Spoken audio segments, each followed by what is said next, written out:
મારું નામ આયુષી મકાશના છે અને આજે 1 કલાક માટે મોરબી મહાનગરપાલિકાની કમિશનર બની છું. અનુભવની વાત કરું સૌથી પહેલાં તો ખૂબ જ સારો હતો. જાણવા મળ્યું કે નાના સ્તરેથી તે ઉપર કેવી રીતે કામ થાય, નાના પગલાં લઈને બધુંય કરવું પડે. સવારમાં સફાઈનું કામ જોયું, કેવી રીતે બધુંય થાય, કેવી રીતે દંડ લેવાય અને એ બધું જોયું. બપોરે મીટિંગ અટેન્ડ કરી, એમાં બધી ફોલોઅપનું એ બધું જોયું. તો જાણવા તો ઘણું બધું મળ્યું.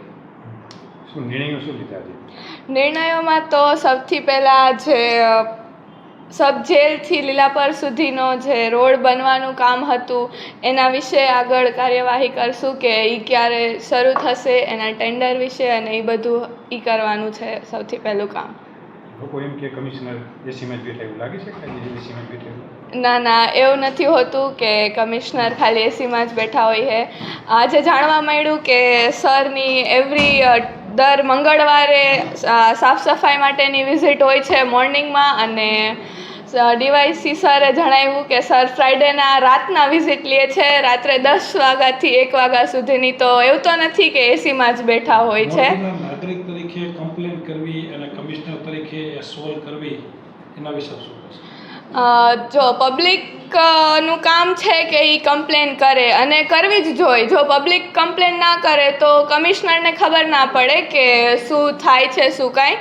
પણ જો પબ્લિક કંઈક એક પ્રોપર રીત હોય એમ વાત કરવાની અને એવી રીતે જો પ્રોબ્લેમ્સ લાવે તો કમિશનર હોય એ સોલ્વ કરે જ, એ ચોકસાઈ છે. અને પબ્લિકને એ પણ સમજવું પડે કે કોઈ એક પ્રોબ્લેમ છે તો એનો સોલ્યુશન તરત ન આવી શકે. એના માટે પાછળ 10 જણાને એક હારે લાઇનમાં કોલેબરેટ કરીને કામ કરવું પડે. તો આમાં પબ્લિક અને કમિશનર બે સાથે મળીને કામ કરે તો એ ઘણી સારી રીતે થઈ શકે. આગળ વધીને શું બનવું છે?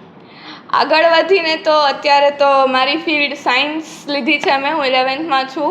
આગળ જતાં મારે સાયન્સમાં જ કંઈક કરવાનો વિચાર છે. બટ હું ટ્રાય કરીશ જરૂરથી કે જો ક્યાંક મને એવી ઓપોર્ચ્યુનિટી મળી અને જો મને એવું લાગે, મારા પેરેન્ટ્સને એવું લાગે કે મારામાં પોટેન્શિયલ છે, તો ડેફિનેટલી હું કંઈક સારી ફિલ્ડ જોઈન કરીશ કે જેનાથી ઓલ ઓવર કન્ટ્રીનું, ઓલ ઓવર વર્લ્ડનું સારું થાય. આજે જે કમિશનર બને એવું લાગે કમિશનર બનવું જોઈએ એવું તમને લાગે? કમિશનર બની કે આઈએસ બની?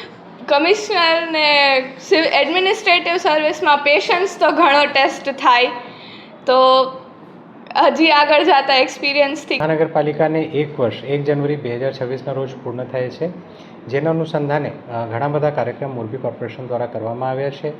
જેનું જ એક ભાગ છે જેમાં ગઈકાલે લગભગ 150 જેટલા બાળકોને આપણે બોલાવ્યા હતા અને કોર્પોરેશનની કામગીરીથી અવગત કર્યા હતા. એ પૈકી સિલેક્ટેડ 10 બાળકોને આજે આપણે ડે વિથ કમિશનર માટે સિલેક્ટ કર્યું હતું, જેમાં સવારથી એ લોકો મારી સાથે જોડાયા હતા. સવારે જે અમારી રવાપર ક્લસ્ટરની સ્વચ્છતા બાબતેની વિઝિટ હતી એમાં એ લોકો સાથે હતા. સાથે આજે વિભિન્ન વિભાગોની જે મિટિંગ્સ હતી, જેમાં ફાયર, ટીપી, એ સિવાયની જેટલી પણ મિટિંગ્સ હતી એમાં એ લોકો મારી સાથે રહ્યા. સાથે જ એ લોકોએ લંચ પણ લીધું અને એ પછી જે સાંજનો સમય હતો કરિયર ગાઈડન્સ જે અમે મોરબી મહાનગરપાલિકાના 1 વર્ષ પૂર્ણ થતાના ભાગરૂપે આજે કન્યા છાત્રાલયમાં કર્યું હતું, એમાં પણ એ લોકો સાથે રહ્યા હતા.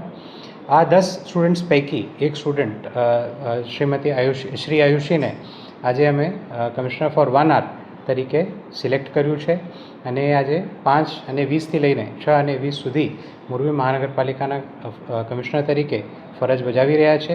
અને ઓલરેડી એમના દ્વારા જે સબજેલથી લીલાપર રોડ છે એની કામગીરી બાબતે આદેશ આપવાનું શરૂ કરી દીધું છે.